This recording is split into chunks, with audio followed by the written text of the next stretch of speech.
Good morning, everyone. Happy Monday. This is Sports by the Book here at the South Point studio. Kenny White to my left. I'm Alex White. Happy all of you guys are joining us this morning. We have a lot to get to. Doubleheader in the NFL tonight for Monday Night Football. We've got 4 good baseball games on deck. 12 teams playing right now for the final 6 wildcard spots. So things are heating up in the MLB. And then, of course, we have WNBA playoffs. They started yesterday.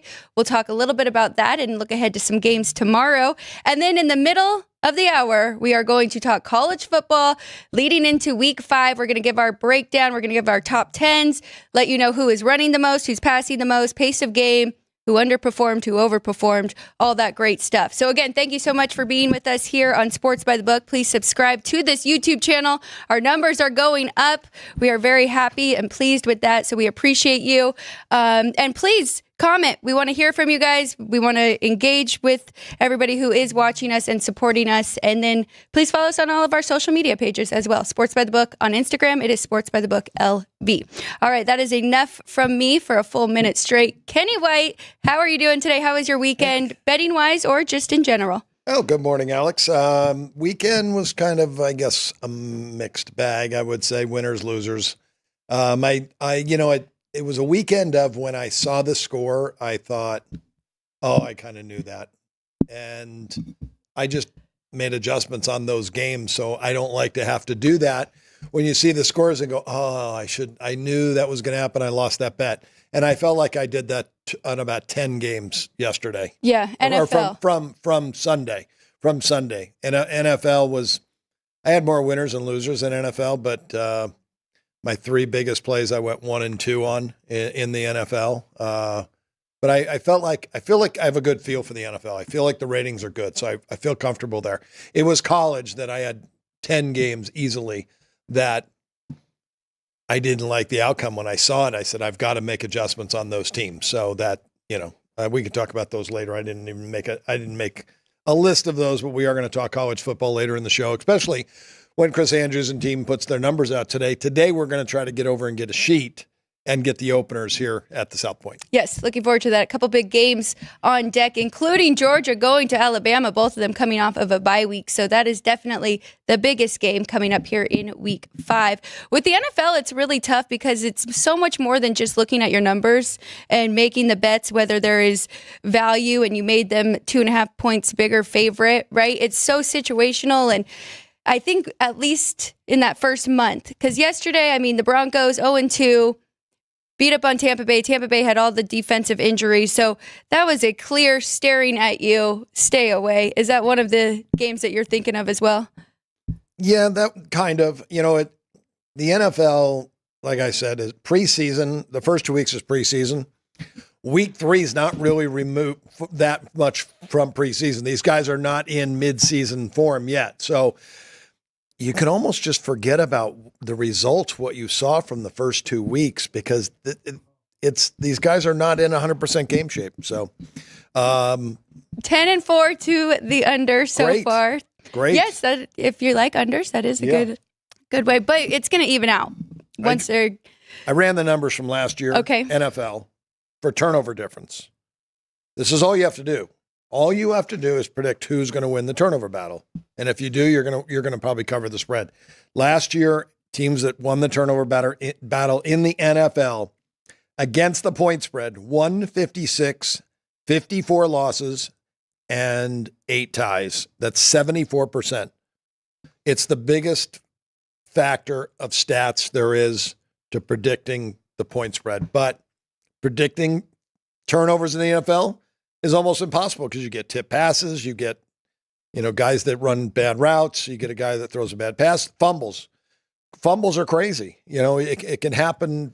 You could be the best guy in the world at protecting the ball and just a defender hits it out of your arms. He had perfect punch to knock it out, things like that. Brock Purdy lost a fumble yesterday on a sneak. They went back and reviewed it, and they got the ball back, but they only got a field goal. They needed to get a touchdown that drive. San Francisco, very disappointing. 1 and 2 start. Obviously, they were without 3 superstars. Right, of course. But injuries on the other side as well. So you got to give credit to the Rams for coming back in that game and getting the win there. But let's talk about Survivor. You have who were the top pick teams going into this week. I mean, it really is just avoiding those upsets, right? Throughout the first 3 weeks now, if you survived, very good. But who were the top picks and how is it looking so far? Well, last week, the top 7 picks in the Survivor Millions was 0-7. Amazing that they was that bad. And the sports books, I know, did very, very well. They don't want to say it. Shh, hush, hush. They did very well. This week, Survivor's top 7 picks, or millions, I'm sorry, not Survivor, Circa Millions, 5-2. And, it's just such a great sample size when you get to look at, there were 1,756 people on the Steelers minus 1.5 and only 726 on the Chargers. It was probably the most picked game of the weekend. And a lot of that had to do with the status of Justin Herbert, and he decided to play. Probably should not have played. And now he re-injured himself in the third quarter. I'm not sure if he's going to miss any time or not, but they were correct with Pittsburgh. They were correct with the Eagles. They were correct with the Ravens. They were correct with the Rams, plus the points with the Rams. The two that were incorrect, they had the Titans, -2 against the Packers, who looked awfully good once again, even without Jordan Love. And that was Malik Willis against his old team. He was with Tennessee. So that's a factor that I didn't even think about that really comes into play when you're looking at a game like that. And then the Falcons, they were a right side loser, +3.5. I thought that was one of my better plays of the weekend was the Falcons because I love that team. But when you're up against the Chiefs, anything can happen. They were inside the red zone twice in the last 6 minutes of the game. 3rd and goal at the 6 and threw 2 incomplete passes, and then 3rd and 1 from the 11 on their last drive, and then couldn't get in. And I was thinking, if they don't lose 4 yards and they get the first down, there was a possibility of getting close enough to the end zone that if the Chiefs got it back, you could have gotten a safety and won the bet. But, the Falcons, if they would have kicked the field goal the first time on 4th and 5 4th and goal from the 6, you cover, but that was not the right move. The right move was to go for it. Even though I lost my bet, I think they made the right move. You have to go for the touchdown. You're playing against Patrick Mahomes. Right, and then they did get the stop. They did have another opportunity, just didn't work out for him that time. Well, they didn't get it, so it was bad field position, and Kansas City played conservative, and they almost, the pass was incomplete. If they complete the pass, they get the first down and probably run the clock out, but they didn't, and the Falcons got it back, and due to a couple penalties, they moved down the field. That is the best team in the NFC South. I think they're going to win the division again. I have them winning that division. I had them last week coming in by 3 games. We'll see after I crunch all my numbers today how many games I have them winning by, but I think they're the most talented team offensively, defensively, and special teams. Well, we'll see what happens with the Saints if they bounce back after that loss to the Eagles. That game was not pretty by any means on either side, and the coaching was a little questionable as well. But their offense, through the first 2 weeks, was the best in the league, and then we'll kind of ran into a little bit of a bump there with the Eagles. And the Eagles' defense is not very good. Yeah. That's what's surprising about the NFL again. And the from the top to the bottom in the NFL, that's just such a razor thin margin. And it can be offensively, defensively, and as the team, because they're all professional players. These guys are the best in the business, and it's really having them prepared and putting them in the right position to win. And then you keep your superstars healthy. Like watching the Carolina Panthers yesterday. They looked like professional football players. Finally, welcome back. And Andy Dalton was an upgrade. I thought he was the best quarterback on the roster going into the season. And, by far he's the best quarterback on the roster now. So bettors did better in contest against the spread. Looking at Survivor, though, a lot of people have a game tonight with the Cincinnati Bengals over the Commanders. Of course, that is one of the biggest spreads on the board, 7.5, or I believe it was 8 at the high mark, but now sitting at 7. But then a couple of them did lose as well. The Bengals caused all the carnage in week 1. They started this snowball, and they're now the number 1 pick this week. 25% of the entries left in Circa have the Bengals tonight, and that's a big, big one. And I still don't know about that. I guess I do. I like the Bengals, and I'm going to lay the points in the game. And I think the only 7 in town is at South Point right now. Well, everyone else is at 7.5. Let's go ahead and talk about that game a little bit here, because looking at the other side, we have Jaden Daniels, rookie quarterback, of course, but he's been really good through the first 2 games, completing 75.5% of his passes, 7.7 yards per pass. No passing touchdowns just yet, which has been disappointing, but no interceptions as well. So you were talking about the turnover battle. If Washington can protect the football and not turn it over to Cincy, they might be able to hang around in this one. I am on the other side, not a huge bet, but I did take the 7.5 yesterday, just getting that hook. And I just don't fully trust Cincinnati yet. They did look much better last week in the game against the Chiefs, but they play the Chiefs really well. They're always ready for that game. So we'll see what we get from them tonight. But I know you did make them a bigger favorite, and you are leaning Bengals or laying the points with the Bengals. Yeah, 0-2 team as well. There's desperation now. And Zach Taylor has been a ATS cover machine. 52-33 coming into this year. He's 1-1. He covered against Kansas City on the road. He's just a far better team. His offense is 9th best, defense 14th. Where you look at Washington, their offense number 29 and their defense number 28. So at home, Zach Taylor covers spreads. The 0-2, I'm staring that in the eye looking, they need this game badly. They cannot start 0-3. I think they come out very focused tonight, and it is a rookie quarterback on the road. That's a valid point. And the Ravens get their win yesterday in Dallas, so they are no longer have no win or winless as well. So they are 1-2. They want to be there with the Bengals, especially with the Steelers team starting off 3-0. So you don't want, there's 17 games now, and 0-2 teams can make the playoffs. Used to be very much against them, but 0-3 teams, they don't get to the playoffs. And this is a game that I know they've got complete focus. They're at home, and again, the rookie quarterback on the road under the spotlight of everyone watching him, there's going to be so much pressure. What do you think about the total sitting here at 46.5? I made this total 50. I have not bet it over yet, but I am tempted with both of these defenses, and especially the Bengals. I mean, they did much better last week against the Chiefs. I mean, they weren't terrible against the Patriots, so that's not true. But they have given up a lot of running or rushing yards in their first 2 games. So I think that's a spot that the Commanders might be able to exploit, and we can get points from both sides here. A lot of unders you talked about yesterday. You get in trouble trying to find overs, and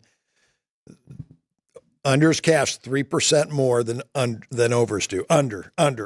Now this game's not an under game, so I'm not betting it. I'm trying to find unders though.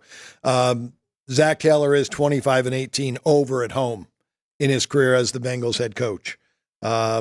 We don't have any information on Dan Quinn, but he's a former defensive coordinator.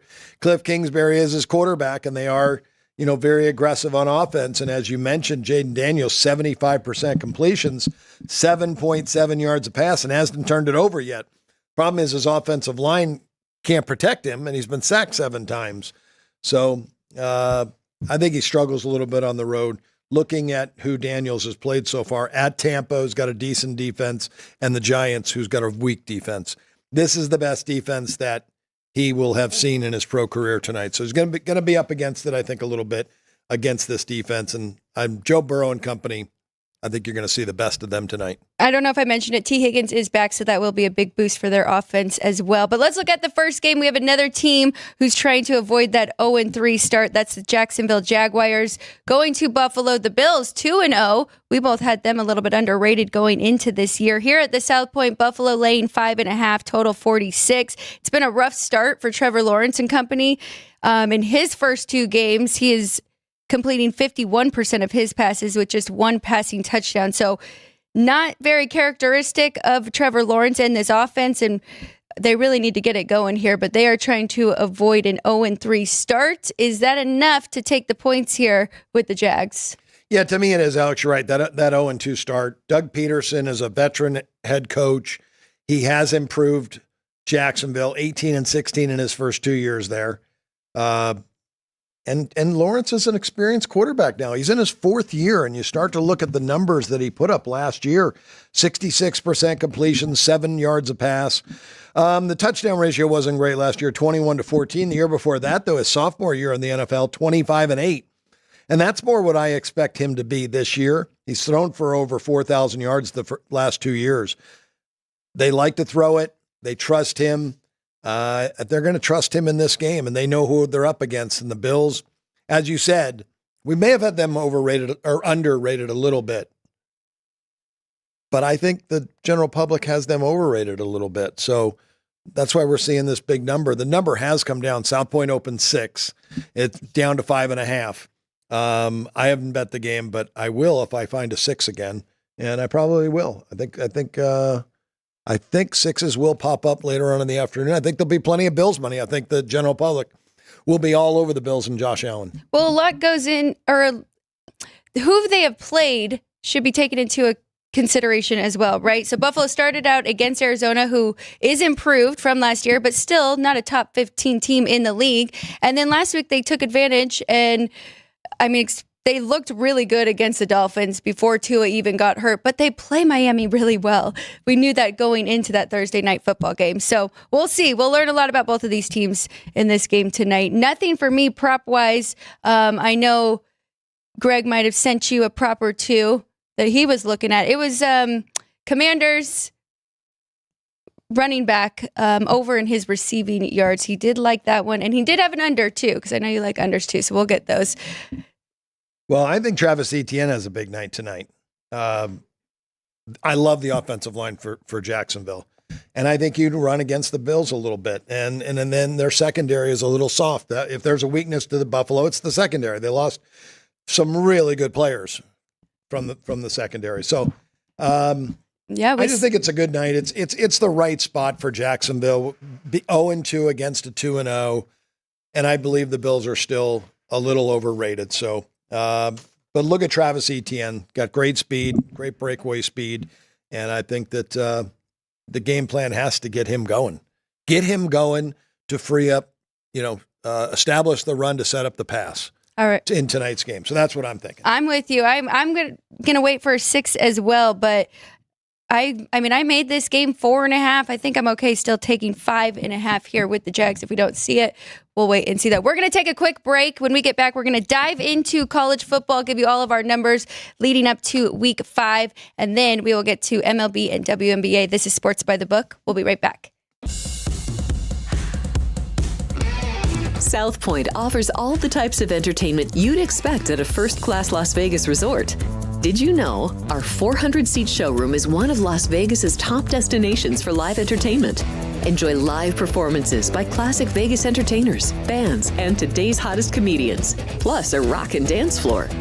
You can also enjoy live entertainment at the Grand View Lounge, where you'll feel all the vibes of old Las Vegas. Enjoy the music, and if you love to laugh, don't miss The Dirty at 12:30, our very own free comedy show, every Friday night at 12:30 a.m. in the Grand View Lounge. The Dirty is 100% free, so arrive early. Go to southpointcasino.com or call the box office at 77136 for today's performances at the showroom and the Grand View Lounge. When you're ready for your favorite cocktail, stop in and unwind at one of our 7 specialty lounges. There's a bar around every corner, because you're in Vegas, baby.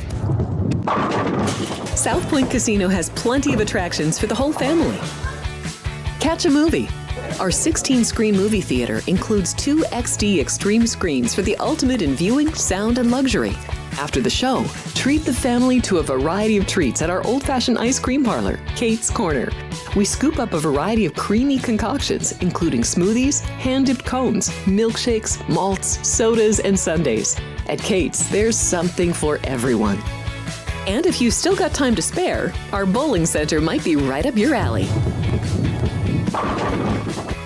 Voted Best of Las Vegas, it's a great place for friends and family fun. 64 lanes, a pro shop, snack bar, and arcade. And while the kids are bowling, you can play slots and sip on a drink in the Alley Cat Lounge while overlooking the lanes. For our more serious and professional bowlers, the South Point is also home to a separate tournament bowling plaza.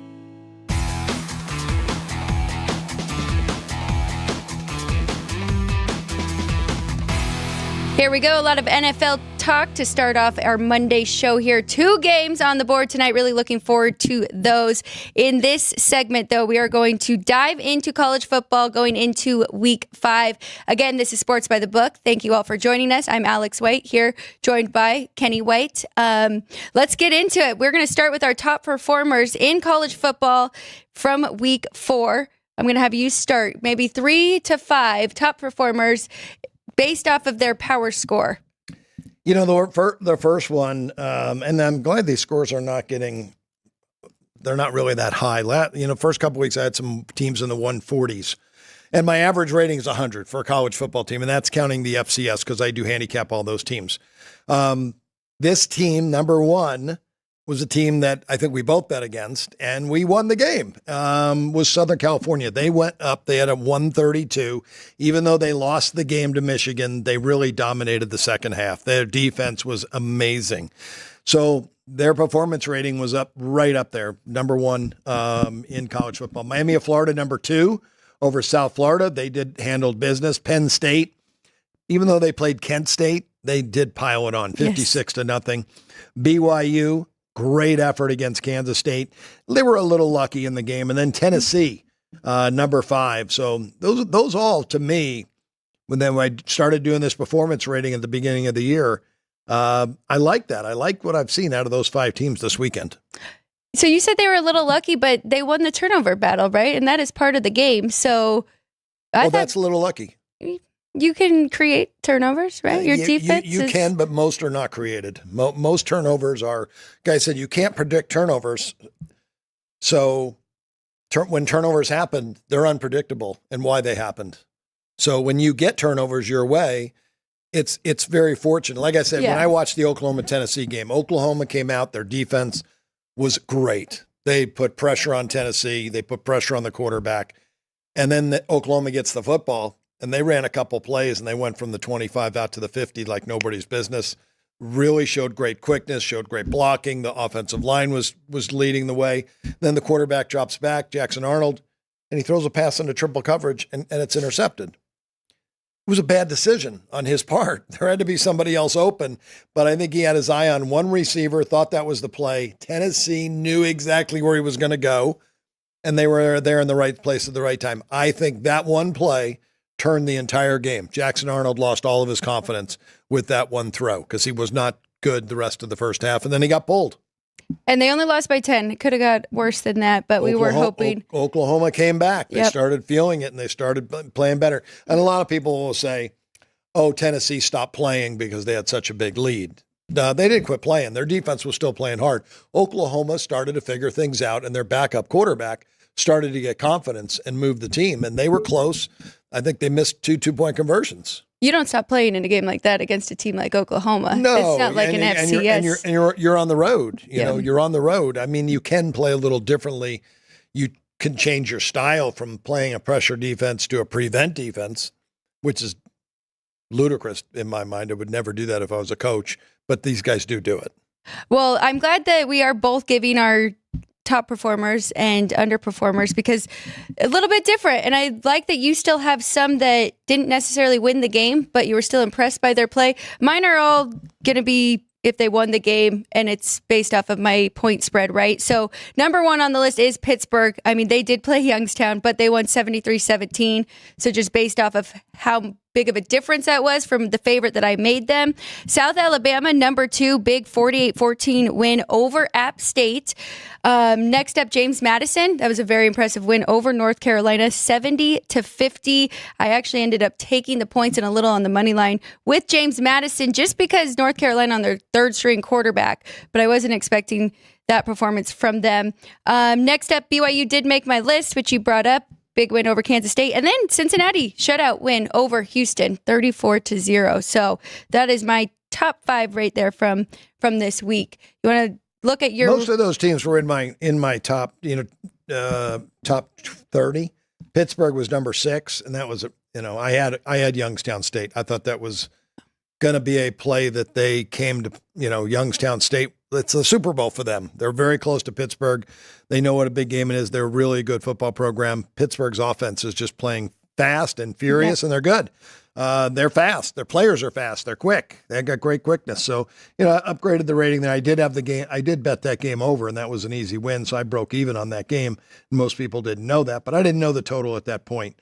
But the teams that you mentioned are right there on my list. So I'm doing the same thing you are, but what I little differently probably is that I come up with a box score final on each game. And in my box score final has everything calculated into it: rushing yards attempt, passing yards attempt, overall yards per play attempt, and then turnovers are a huge factor into that. And then special teams touchdowns are factored into it. And I take those out because those occurrences are such small sample size. It takes one block to be lucky on a play like that. And I feel like sometimes it is a lucky play because when you're talking about something and it happens less than 1% of the time, it has to be luck. So I take all that out. I factor in, I come up with a box score final to how I think the game was played. And then I compare to my line and then add that or subtract to the team's power rating going into the game. So, well, I will call your assistant and schedule an appointment. I know you won't have any free time until probably after March Madness, but then you can walk me through all of that so I can add that to it. But maybe take an Excel. Well, you do have it. You have access into my stat spreadsheet, and you can see all those numbers. So you see them. You can see them. You just have to go through it and look at it. Still, yeah, just need a little help diving into it. Worst performers for the weekend. Do you have yours? I'll let you go first. Okay, so my worst performers: App State, number 1, 48-14 loss to South Alabama as a 7-point favorite. This team, I had to bring them down quite a bit after that terrible loss against Clemson. I thought that had more to do with Clemson, but now we're seeing that App State has just lost too many players there. Florida Atlantic lost to Connecticut, which we both had that one. Kansas State is on this list. Southern Miss, that Jacksonville loss, and then Houston, North Carolina, Memphis, Utah State. That's kind of that order there, but pretty much the opposite of my top performers for my worst performers this week. Yeah, mine is Kent State was number 1. They're just the worst team in the country, and that's the way they performed. They performed as the worst team in the country. Florida Atlantic, you mentioned, against Connecticut. I love Connecticut. Jim Mora Jr. He's doing a really good job, and he's got a 4-star quarterback that started his career at Oklahoma, went to Wisconsin, never played, and all this kid needs is reps. Connecticut is going to get better week in and week out with Mora and Ewers at quarterback. Utah State played poorly against Temple. App State, you mentioned. Wyoming played a horrible game against North Texas. Colorado State, Akron. Southern Miss, Washington State, and Charlotte round out my top 10 underperformer or performance rating-wise for week 4. Well, let's dive into our run percentage, pass percentage, and the pace of play. It's always one of my favorite parts of the week. So we're going to start with the top run team so far in college football through the first 4 weeks. We have our list right here. UNLV, top of the list at 76%. Yeah, UNLV's running the football. They've got a big offensive line, and they got great backs, so they're taking full advantage of that. They also brought in a quarterback from Holy Cross who doesn't have quite the experience at this level, and they're grooming him, and their defense is so good. Barry Odom doing a fabulous job, and I've always said, even though it's a passing league now in the NFL and college football, you have to run the football to be successful. Now, let's talk about the top run.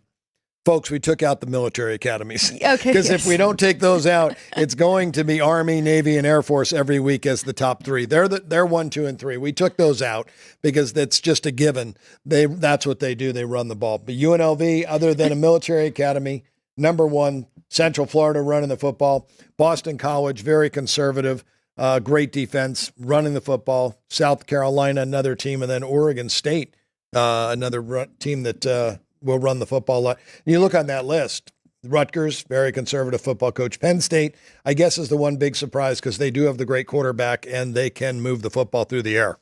Vandy and Alabama right there tied at 10. But when you do look at the list, I mean, eight of those teams just pop out of being very successful in general this year in the first 4 weeks. I mean, Rutgers had a big win this past weekend. Boston College has been one of the most impressive teams, really took Missouri down to the wire there. Oregon State. UNLV. I mean, start right at the top. Yes, and UNLV. They went on the road and beat Kansas in Kansas City. So they're a very solid football program now. Central Florida, you mentioned Boston College. Yep. South Carolina. South Carolina, they should have won that game against LSU 2 weeks ago. They should have. They beat up Kentucky, who took Georgia down to the wire. Yeah. So South Carolina is a good team. If you can run the football, you're going to be successful. So I talked about a game that I handicapped this week. Remember Rice and Army? Yes. I talked about that game, and I thought I made such a bad number, and I didn't bet the game. I made it pick, and Army was bet up from 4 to 7, and I said, if they can't stop the run, they're in trouble. And that's any football game. When you watch that game, if one team can run it and the other team can't run it, the team that can run it's going to win unless they fumble the ball at the 1 yard line. Quick shout out to everybody in the chat, JR and Joey B. We appreciate you guys. They are faithful, watching us every single morning. And we're going to go to the pass percentage, which a lot of these teams aren't going to be a surprise because a lot have been playing from behind, so they have to pass more. But if you want to start right with the top 5. Yeah.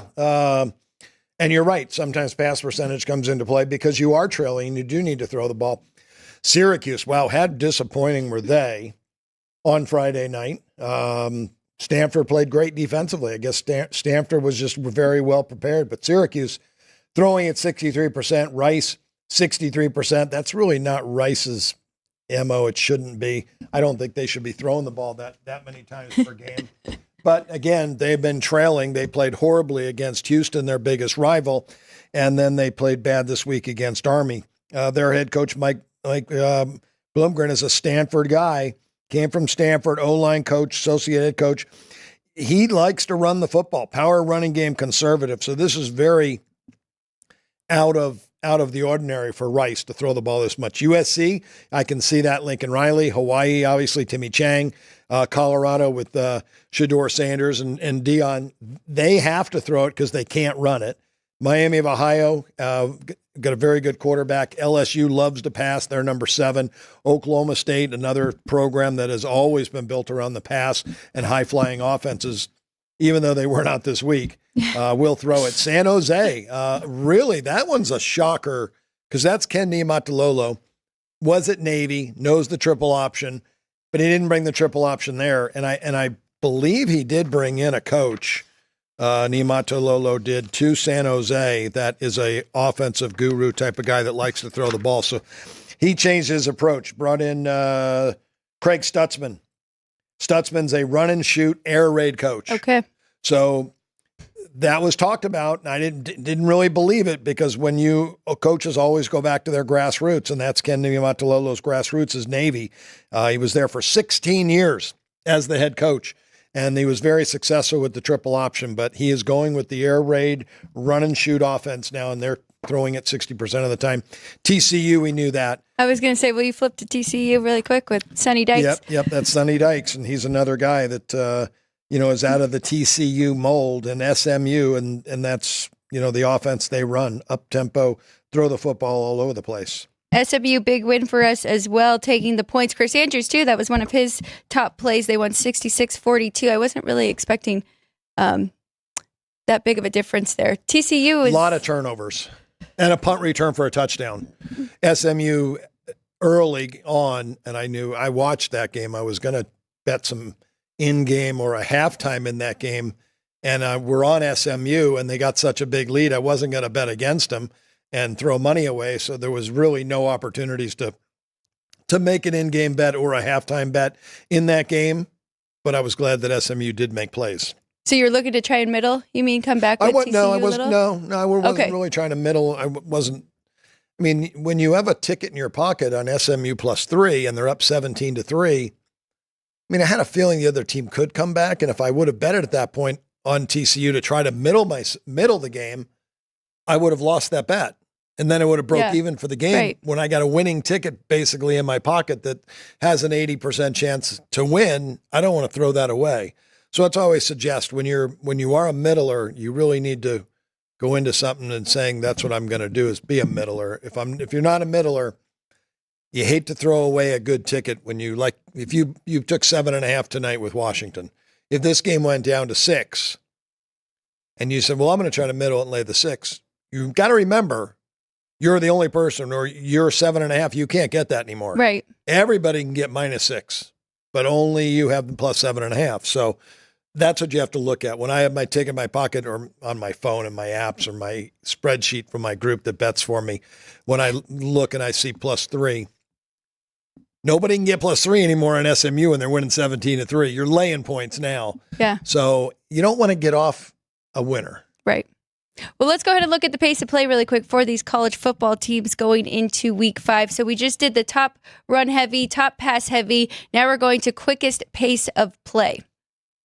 And East Carolina holds that rank again. But they've been an under team. It's so amazing that they play 20 seconds in between plays, fastest in the country, but yet they've been an under team. So that they haven't been able to get their offense going so far this season. Well, Old Dominion jumps out to me as well, which is way down the list, so we'll get there. I'm sorry. But same thing, because we have had leans to the under in Old Dominion games, so we'll have to check out both of those teams. Yeah, and Mike Houston, the head coach there, brought in a new offensive coordinator. David Baker came from Mississippi, where he was a co-offensive coordinator. So they're gonna run more of an up-tempo offense this year, but it hasn't worked out for them yet, scoring-wise.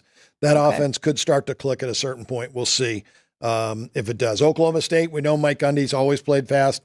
Mississippi State, when Mike Leach was there, they were an incredibly up-tempo team, but their new head coach is very offensive-minded. Jeff Levy came from Oklahoma, and he was at Mississippi. He was an offensive coordinator at Central Florida, too, for the Tennessee coach. So that fits right. Mississippi State's going to play fast. They're not very good. They've given up a lot of points and lost, their last 3 games to Arizona State, Toledo, and Florida. But they're going to continue to play that offense. Pittsburgh, we've seen them play fast. They just crushed Youngstown State. South Florida, they didn't cover, but they looked good early against Miami, but then Miami's depth took over in that game. That game ended right at 65. Bookmakers, yeah.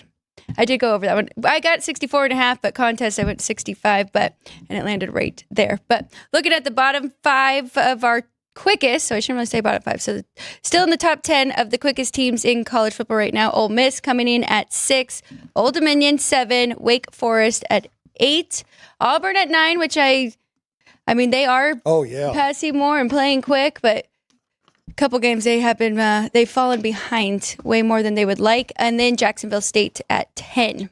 Auburn is Hugh Freeze, and Hugh Freeze is a offensive genius. He's always played up tempo, spreads it out, and loves to throw. He calls the plays, so that's what you're going to get out of him. Ricky Rain for Old Dominion, it surprises me just a little bit.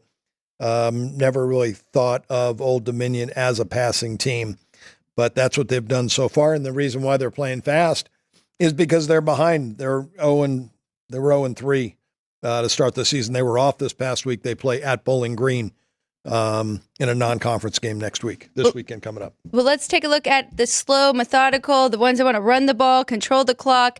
We did add Army onto this one. Well, we have to. Okay, because they run doesn't mean they have to play slow. There are some teams that do run and do play fast, but Army, not one of them. You don't see Air Force or Navy on that list.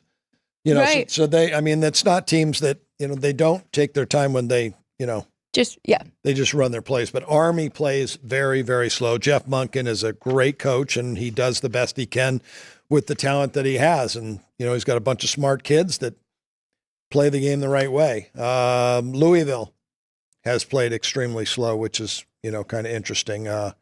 Louisiana Monroe, they've been on that list, 2 weeks in a row. That's the team I was trying to find right now that wanted to see who they were coached by. And this is not a very good football team, that's for sure.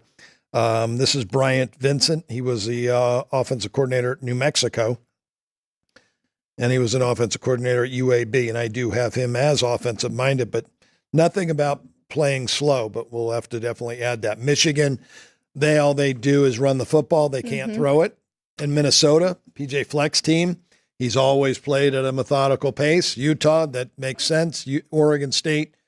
Nevada is a different one because Nevada was always known for the pistol, little up tempo. Their coach Jeff Choate, new coach, was the offensive coordinator at Texas the last 2 years, and he was the head coach at Montana State, so he does have experience. He's a known for defense, though, even though he was a offensive coordinator at Texas. So he's done well with that program already because he's upgraded him. Yep. Yeah, see, he's been very competitive, and he blew out a good Eastern Washington team this weekend. So I think he's a decent start to the season. He is 3-2 ATS so far as a head coach at Nevada, and then NC State.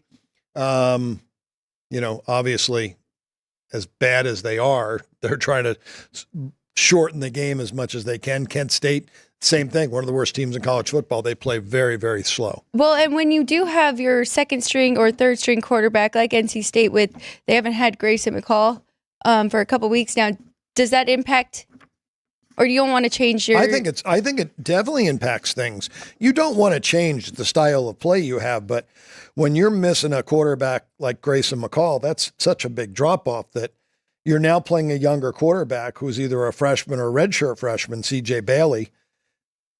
You have to give him a little bit more time. You don't want to rush him because you want him to slow the game down. So you help him slow the game down by playing slow, and that's why NC State has played much slower. I think you'll see them pick that pace up, though, when Grayson McCall comes back, and I'm not sure if he's playing this week or not against Northern Illinois, but they definitely need him back in the lineup. Well, before we reveal our top 10 college football going into week 5, which it's not that exciting. There's not that many movers on here, but we will reveal those. You have some ATS numbers for us for college football and how teams have done so far. You want to run through those first? Yeah, through the first 4 weeks plus the week 0, which there was only one FBS game that weekend.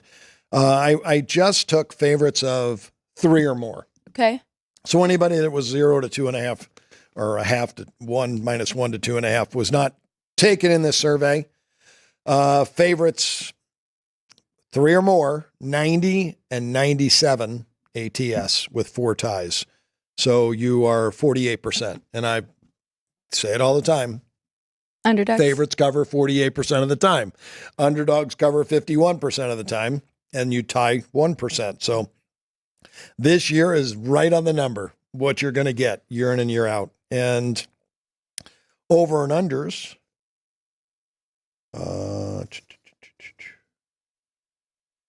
we're a little bit under right now this year. 47%. I'm sorry, 53% to the under so far this year. Oh, you know what? These two categories mixed up. I'm going to go back. I have broken down home and away for favorites over 2.5. Okay. 3 or more. On the road, if you're betting road team favorites, they are 24-20. So they are showing a small profit, 2-unit profit. On the road, if you're betting teams at home, 3 or more favorites are 56-60. So it is 80-80 right now. Okay. But you're better off betting away teams, laying that price, than you are betting home teams. The under and over, 97-90 to the under. The unders are 52%, overs 48%. That's right on the money. And the favorite's going to be the same. So there's really nothing that's drastic to what we're seeing in college football right now. And that's FBS versus FBS. I took out all those other games that FCS teams are involved because most of those games, the FBS team is at home and they blow them out. And the average score of a football game this year, home team, 30.4 to 22, almost 8 points. And a lot of that were non-conference games. Wow. So these non-conference games will do that. Once we get later on in the season, I'm going to have a definite difference. Average score of a college football game this year, 52 points. 52. Okay. Good numbers as always. Let's go ahead and reveal our top 10 before we take a quick 1-minute break and then finish the show off with some MLB and WNBA. During that 1-minute break, too, I'll go run and see if we have numbers from Chris Andrews and company, which I guess I could just check online if they populated here. It does. They are. We have our college football week 5 numbers up as well. So we'll start with my top 10. As I mentioned, not a lot of changes from last week, but we will still go through this. Starting off with number 10 is Notre Dame. Very impressive win after their upset, and they're still very talented, even though they have a loss now on their resume. Tied for 8th, Penn State and Miami, Florida come in next. These three are where I actually have my move. So number 7, I have sitting Oregon Ducks. They moved back a little bit from the 5th spot last week. Alabama's sitting right there at number 6. They moved back too as well. They were up a little bit higher on my list. Tennessee snuck in. They moved up to number 5 on my list. Thought that was an impressive win over Oklahoma. They were the better team in that football game and proved that they can beat good teams as well, right? Going into that, it was all talk about they haven't really played anybody. Number 4, Ole Miss. These 4 have been like this for the last couple weeks now. Ole Miss, number 4. Number 3, Ohio State. Number 2, Georgia. And number 1 on my power ratings is Texas. Not by much. Those 4 are all pretty close and very similar ratings, but that is my top 10. Arch Manning didn't impress me that much this weekend. They played a bad team, Louisiana Monroe, and he had an interception, and just the numbers weren't outstanding. So I dropped Texas a half a point. They're my number 3 team in the country, and our numbers are pretty close. I have Notre Dame number 10. They did improve a half a point. Miami of Florida, number 9, and I did not make any adjustments on them. Oregon, 125.5. Penn State, I moved them up. Even playing Kent State, 56-0. I improved them a point and a half. So they are number 7 in the country. My biggest improved team is Tennessee. I watched that entire game. Thank you very much. And I was impressed from what I saw. Their offense is really good. Their freshman quarterback has a great arm. He's very intelligent. He finds the open guy. And the biggest thing is he hit a couple guys on stride, and that's really difficult to do. When you can do that, Kurt Warner was the best at that he had such accuracy that he could hit a guy on stride. And you see the great ones do it. Brett Favre was Aaron Rodgers. Those guys hit their receivers in stride, and when you do that, you get a lot of yak yards, and that's what Tennessee's going to get, and that's why they ran scores up. So I did improve them 2.5 points. You know, when I bet that game, and I talked about it during the week last week, Tennessee and Oklahoma, kept looking at the bottom of my sheet going, I still have Tennessee 7 points better than Oklahoma. I'm betting this basically on home field. That was my entire bet, was Oklahoma's home field, Tennessee young quarterback playing on the road. Now I'd have such a big difference on this game, probably about 10.5 points. I really wouldn't give much home field for Oklahoma, and I would pass if they played tomorrow. I wouldn't bet Oklahoma, even though I kind of made a case for them earlier. Alabama, number 5, they were off. Interesting that both teams in that big game this week versus Alabama, Georgia were off. Mississippi at number 4. I have Texas at 3rd. I took a half point off. I dropped Arch Manning's rating. The nephew of Peyton and Eli, Cooper's son, down a half a point. He is a redshirt freshman, very, very talented, but they'll need Ewers back. And if they had Ewers and I had him in the lineup right now, I would have him number 2 in the country, right by you. Ohio State, up to number 2 at 130 rating, and then Georgia still, their rating did not move, obviously, because they didn't play. We still have a lot to get to, and I'm going to throw a curveball at you, but I was thinking about this. With your 1 through 34 FBS teams, and you say that you start at 100, which I do as well. That's the average college football team, right? 100 points. How many do you have above that 100 mark? Because what is too many? I'm kind of trying to gauge my power ratings, and if I have too many that are above average right now. Well, you're not rating FCS teams. No. They're not in your rating system. So I would say that you need to have, you want to make sure for FBS that you have about a 50-point difference from the top to the bottom. Okay. And that you're pretty much equal right around your mid teams from 60 to 70 or right around 100. That's what I thought you would say. Okay. Yeah. If that's all you're doing, I think it's just easier to keep track that way. And then your ratings don't get out of control, right? And you just keep going up. Well, they go down if they lose players, but most teams are going to get better as the year goes. You're going to improve because you being involved in sports, you were a cheerleader, competitive cheerleader. Your cheer team got better as the year went, right? Yeah. You got better and better, and that's what sports teams do. So you're improving everybody's rating. When you look at my ratings from previous season, the number 1 team in college football, ends up about a 135, 136 rating. Right now, I've got Georgia 131 and Alabama or Ohio State at 130. Those teams are going to end up 135, 136 because they get better every single week. So your average rating will start at 100, but your average rating is going to move up. Mine won't because I got the FCS teams in there. Okay, that makes sense. Yeah. And I'm not too far ahead. I have Texas at 132.5 right now. Georgia 131.5 right there. So that's good. I'll talk you into taking a point off for Texas because they're without Ewers. Well, that's a Ewers in. He's definitely the better quarterback. Okay, so now tied at number one for my college football power ratings is Texas and Georgia, sitting at 131.5. But okay, good breakdown. Thank you. We do have our numbers. They're out here for college football, but we can't forget about baseball. You want to go to the 4 baseball games first? Yeah. Or do you want to take a look at Well, we're doing college football. Might as well Chris had the sheets sent in. We've got, and you were talking about Tennessee and Oklahoma, so let's talk a little bit about Georgia and Alabama your plan if you are going to give Alabama that whole Well, I love home it. Chris and team opened up Georgia 1-49.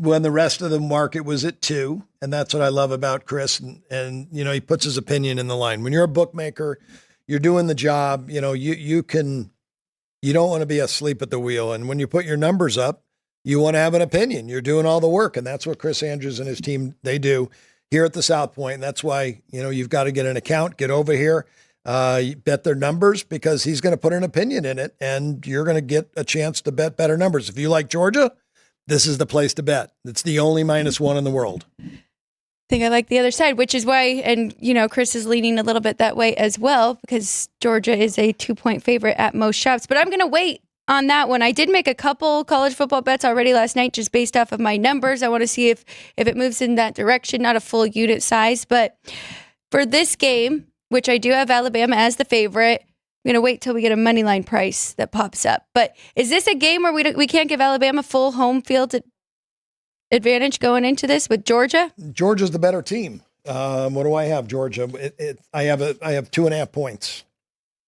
Yeah, I can give full home because it's going to be a pro Alabama crowd. So this is not going to be split down the middle. This is going to be a great Alabama crowd, and it's worth giving full home field to. Well, we will dive into this. We will go through some more games tomorrow and Wednesday. Please join us. We are back at the desk here at 9 a.m. the next 2 days. There's a lot of good games I'm looking forward to. We have to talk about bounce back spots from teams that lost, like Baylor in the last minute there. BYU, huge win, so maybe a little bit of a letdown. So Kansas State bounce back. Kansas State bounce back. I was thinking that as well. So we'll get into that and break those down the next 2 days. Before we go, though, we do have 4 baseball games. Let's talk about and those. I know that you do have some differences in the number, and I talked about it at the top of the show, but we have 8 teams playing for the wild card spot in the American League, and we have just 4 playing for the wild card spot in the National League. So let's go over this wild card race really quick. Orioles, Royals, and Tigers now sitting there in the 3rd spot. Twins are a game back, Mariners 2 games back, and the Rays and the Red Sox are still in it for the American League. 2 American League matchups on the board today, I believe. Man, it's amazing that the Mariners made this run, and the Tigers, what a run they're on. That we go back to when they played in Williamsport, I think it was August 8th or August 10th in that range. They were dead at that point, but they have been on an incredible run, and they've pushed themselves right there in the thick of things into the wild card. But I love the Mariners. Come on, let's go, boys. They're swinging the bats. They got a great rotation. And they're at Houston today. And Kansas City has struggled, and they've lost 7 in a row. They are feeling the pressure in Kansas City. So hope Seattle can keep it up. This is a big series tonight. Probably one of the best pitching matchups on the board. However, great offenses from both teams. Both these teams are really swinging the bats. Every time I pull the new ratings up the last 60 days, the last 30 days, the last 3 days, these two are always at the top. And their offenses are clicking right now. Both pitchers have pitched well, though. When you look at the numbers, Bryce Miller, his last 8 games, 7 of them he's allowed 2 or less. 6 of those 8 he's allowed 1 run or less. And then the other guy, Hunter Brown, starter for the Astros, 6 of his last games, he's allowed 2 runs or less. He has been really good for this team, especially with the injuries that they have dealt with in their rotation. I still like it over, though. Too many bats. It's not a very high total. And this late in the year, the pitchers aren't really set up to throw this many innings. Bryce Miller, 173 innings, Hunter Brown, 164. They're facing top-notch lineups in this game tonight. Other game in the American League, Boston Red Sox, who I just said they are still in this race in Toronto, playing the Blue Jays here at the South Point. Toronto just a small favorite, -111, total 8 over -120. Yeah, Red Sox, they did win the doubleheader yesterday. That's the key to this game. They played a doubleheader yesterday.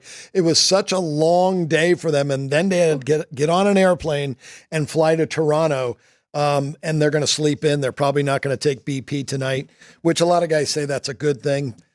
But Tanner Houck has struggled down the stretch. Last 10 starts, Houck has allowed 81 base runners in 56 innings. It's right around a runner and a half per inning, and he only has 42 strikeouts. Really struggled. Chris Bassett, I always say numbers don't lie, but sometimes they do. Chris Bassett's a far better pitcher at home than he is on the road, but if you were to look at ERA, which is not a great factor for rating a pitcher, Bassett's ERA is 1 run higher at home than it is on the road. So why do I say he's a better pitcher at home? If you go back and look, he said like 15 starts at home this year. 12 of them have been really good. 2 were really bad, where you give up 8 in one game and 7 in another game. So if you got 15 starts and 12 of them are really good, right, you're a good pitcher at home, and that's what he does. I think the Blue Jays actually have a better lineup than the Red Sox right now. Red Sox always usually struggle to hit on the road. Playing 2 games yesterday and traveling, I think really hurts them tonight. I don't think they score a lot here tonight. Bassett shuts them down. So I do like the Blue Jays a lot. I'm getting off topic again, but that's a really good case. We should look at his numbers because that's a good case for why you use the median opposed to and that's averages. Why I use a median when you want to talk about Bassett's median start at home. 6 innings, 5 hits, 1 run, 1 earned run, 2 base on balls and 7 strikeouts. So you look at a guy that is an ERA like, I think it's like 4.8 at home, 4.80 at home. But his median start is 6 innings, 1 earned run. Wow. Yeah, that's a big difference there. Big difference. 2 games in the National League, though. We do have Chicago Cubs playing the Phillies and the Giants in Arizona with the Diamondbacks.